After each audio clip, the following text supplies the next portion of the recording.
4 साल बाद पुतिन आ रहे हैं और पुतिन क्योंकि उनके साथ एक वॉर क्रिमिनल का एक टैब लगा रखा है और उसे अपने हिसाब से सब लोग यूटिलाइज करते हैं, तो बहुत कम मुल्कों में वो दौरा करते हैं। तो पुतिन यहाँ हिंदुस्तान आ रहे हैं और 4 साल बाद एक बहुत ही ओपन माइंड के साथ आ रहे हैं। रिलॉस को मंजूरी पहले ही मिल चुकी है, इकोनॉमिक जो ट्रेड डेफिसिट है उस पर भी काम करने की वो बात कर रहे हैं और बड़े एडवांस हथियारों के प्रोडक्शन से लेकर टेक्नोलॉजी एक्सचेंज को लेकर भी अहम समझौते होने की उम्मीद है। लेकिन इसके अलहदा अगर एक और चीज है जिस पर पूरी दुनिया की निगाहें टिकी हुई हैं और ट्रंप को तो बहुत ज्यादा टेंशन होगी क्योंकि बेचारों का नोबेल प्राइज चला गया है। तो यहां पर प्रोफेसर अमिताभ, जो काम ट्रंप नहीं कर पाए, पुतिन को बुलाकर मुलाकात करके कि भाई रूस यूक्रेन वॉर रुकवा दें, मोदी जी के पुतिन साहब से भी संबंध है, ज़ेलेंस्की भी मोदी जी की तरफ ही देखते हैं एक उम्मीद के साथ कि भाई आपकी दोस्ती है, कुछ समझा बुझा सकें। तो क्या आपको लगता है कि नई दिल्ली में वो काम हो सकता है जो ट्रंप नहीं कर पाए?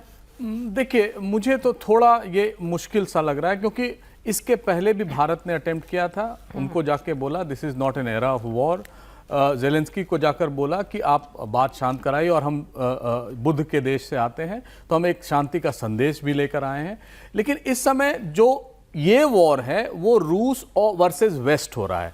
अमेरिका अपने हाथ पीछे कर रहा है इस समय, इसलिए अमेरिका का स्टेक धीरे धीरे कम भी होता जा रहा है क्योंकि अमेरिका एक बहुत बड़ा पावर है, पहले काफ़ी सपोर्ट कर चुका है, तो नेचुरली अमेरिकन इंटरेस्ट इसमें इन्वॉल्व है। 2 अटेम्प्ट इसके पहले हो चुके हैं पीस प्लान पे जो नॉन वेस्टर्न कंट्रीज से आए थे। उन्होंने बाकायदा प्लान बनाया था, उनको दिया था अमेरिका या वेस्ट को और रूस को।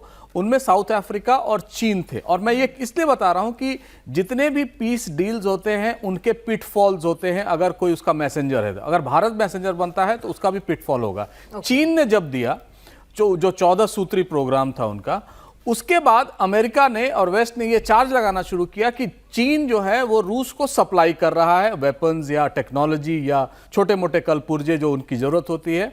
तो चीन उस समय सशंकित तो था ही, थोड़ा अपने हाथ पीछे कर लिया। साउथ अफ्रीका ने भी दिया। साउथ अफ्रीका के अगेंस्ट CIA ने ये एक नया शिगुफा छेड़ा कि एक भरी कंटेनर वाली शिप जो है उसमें साउथ अफ्रीकन आर्म्स रूस को जा रहे हैं और वो फिर दोबारा आए हैं पोर्ट पे डॉक है। इसका बाकायदा डॉक्यूमेंटेशन हुआ था।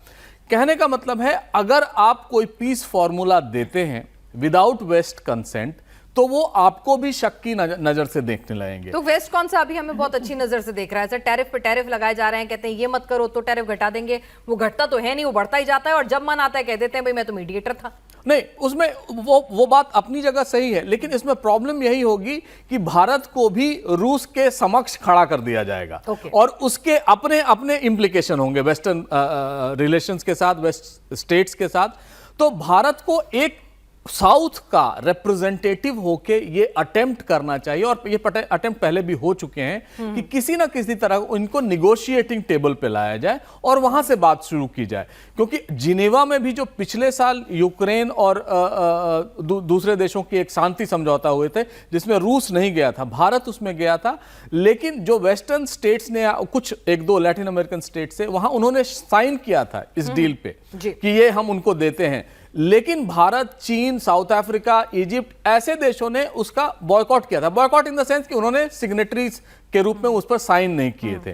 तो इसमें बहुत सारे पेच हैं जिनको सहज से समझना यह है कि हम पुरजोर तरीके से ग्लोबल साउथ के वॉइस होके भारत ये कह सकता है, मोदी जी ये कह सकते हैं कि हम शांति के पक्षधर हैं, हम शांति कराना चाहते हैं, इसमें किसी का भला नहीं है, इसमें दुनिया में जो दुविधाएं हैं दुनिया के लोगों की, देशों की, वो बढ़ रही हैं। इसलिए बहुत जरूरी है कि आप ये शांति समझौता कर लें और ये हमने पहले भी इंसिस्ट किया है, आज भी यही इंसिस्ट करेंगे। लेकिन मुझे नहीं लगता है कोई पीस डील रूस को दी जाएगी और उस पे शायद रूस और यूक्रेन बातचीत जरूर होगी, लेकिन कोई ऐसा पीस डील हो जाए बिना वेस्ट के कंसेंसस के, ऐसा मुमकिन नहीं है। बातचीत हो सकती है, शुरुआत हो सकती है, कदम बढ़ाया जा सकता है।